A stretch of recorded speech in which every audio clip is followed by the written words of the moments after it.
Welcome back, Changemakers. This week starts our Mechanics as Metaphor series.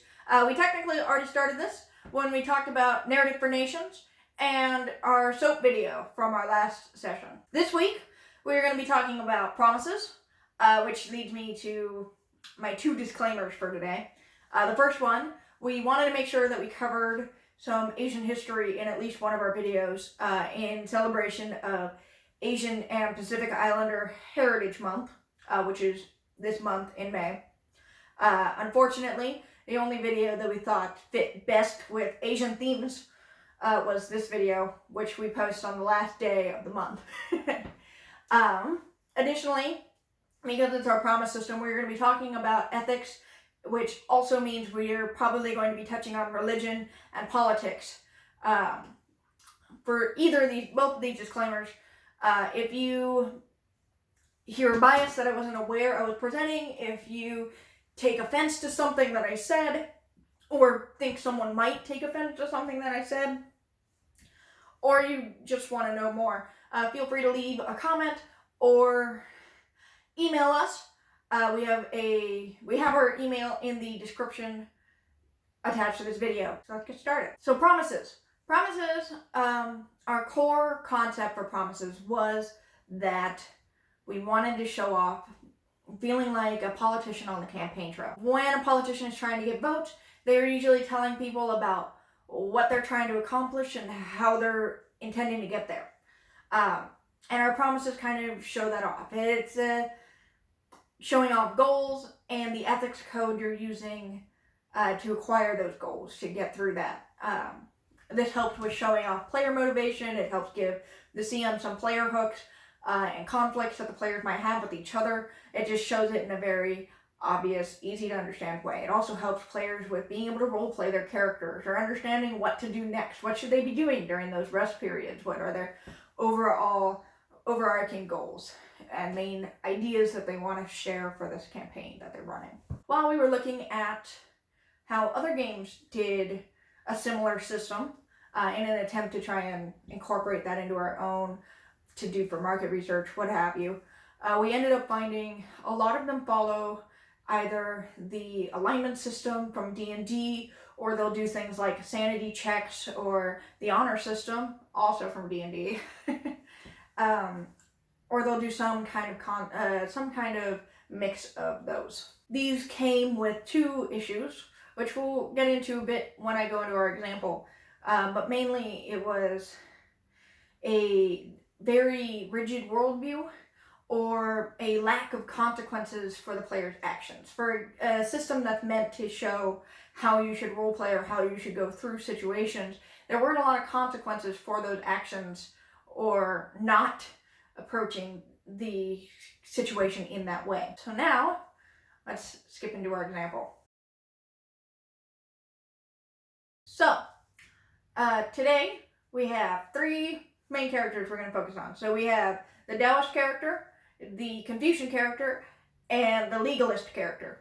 Now I picked these three because they're schools of thought in China. They emerged around the same time, and they often interacted with each other in the same political space. I love this because these three are examples of an ethics code that aren't inherently tied to religion. This is a little slightly pre-Buddhism, and again, we wanted to avoid religion specifically, so we aimed for these three. So now, the Taoist character is... Now, I come from very Western worldviews, so the Taoist character is a little strange to me. In essence, the Taoist character cares a lot about holding that middle ground, about making sure that their path to enlightenment is just being the best they can be, about being in the middle. So you take the good with the bad. You're not actively participating in things. You just, if you're the only person in the room who could do it, then you go and help out. But you make sure that you're aware of what you're doing beforehand. At least that's how far I understood Taoism.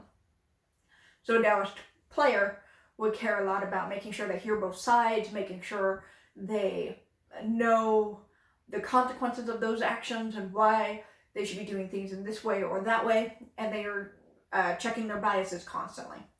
The Confucian character, Confucianism is very people-centric.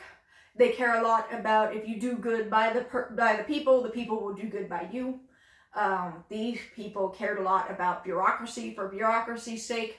They believed that if you help a person, that person will ultimately help you, and that will end up snowballing into a whole society that works well because everybody is following Confucian beliefs, and they've all reached enlightenment together, that kind of thing. A Confucian character cares a lot about making sure they're going through the right steps, making sure that they're looking out for the little guy whenever they can. They're doing right by the people. Alternatively, the legalism was created kind of as a response to Confucianism. They didn't like all the bureaucracy and all the rules that they had to follow in order to be truly Confucian. So instead they decided to bypass all of those. You work with the state for the state's sake. The state is more important than the individual. And they care a lot more about that. So the legalists will care more about majority rules. They'll care more about making sure that order is kept, things like that. This is more what the legalist does. So let's start with the alignment system and how this kind of falls apart. So for each of these characters trying to do their best, these are all characters who are aiming to do their best. They're aiming to do what's right by the belief system that they hold accountable for themselves. So each of them sees themselves as lawful good in D&D's classic alignment system. Unfortunately, as I already described, all three of them are very different characters. And it means the alignment system doesn't really work when one character is looking at another character. So if the Confucian is looking at the legalist, they're seeing chaotic evil, and vice versa. What does it mean when they're looking at the Taoist? It's very confusing. It doesn't really hold any meaning to any of them. And additionally, if any of them started to act differently, it doesn't really hold any meaning there either. There are no consequences for not being lawful good, whatever that happens to mean. There's no way to even present that as an option. You're not being lawful good, but this other guy did the exact same move and he is lawful good. Instead, the ChangeMakers Promise system kind of did away with the alignment system and instead went for lists, where you're writing out your own ethics code and you're seeing what does it mean to be a Confucianist, or to be a Taoist, or to be a legalist. And they can figure out what that means to them and how they want to roleplay it.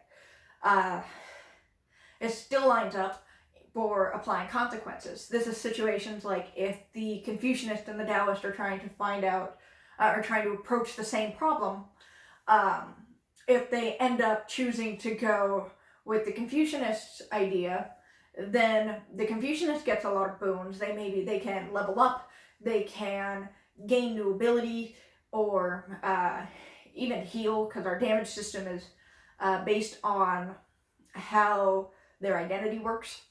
Meanwhile, the legalist would end up taking damage. They'd end up not being able to level up, or if they can level up, it's at a decreased rate.